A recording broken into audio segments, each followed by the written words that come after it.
Hey, to focus on this video, it's just a quick one because, well, as you can see, it's Monday, no general notice. I'm still stuck away from home with a broken down car, quite annoyingly. So yeah, this is probably not going to be out before midnight either. But let's respond to something. I saw through the grapevine that in the Dutch press, there's an interview with Max Verstappen following his crash in Baku yesterday. He responds to Lewis Hamilton saying Red Bull with the better car, which they obviously do around street circuits and maybe some other smaller, tighter tracks as well. You could arguably say somewhere like Imola, for example. And he said in response that Mercedes are the better car, and if he was in the same car as Hamilton, he'd be 0.2 seconds quicker. Well, I think the exact wording or the one from the article, I'll link it below. I had to use Google Translate, unashamedly. Is if he was in a Mercedes, he'd be 0.2 quicker. And to be honest, I think he's wrong. It's as simple as that. What does he gain from saying this stuff? I don't know.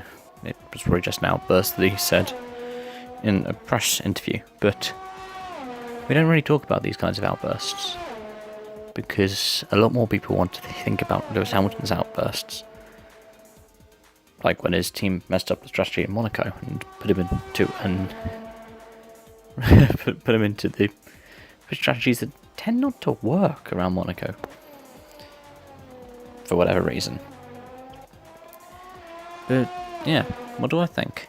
Well, I think Verstappen's too well embedded in Red Bull to be able to drive a Mercedes faster than Lewis.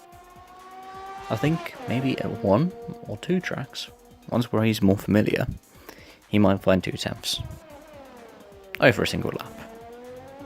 Over a race stint, no way. Because that Mercedes is tricky to drive. We see it with Valtteri Bottas.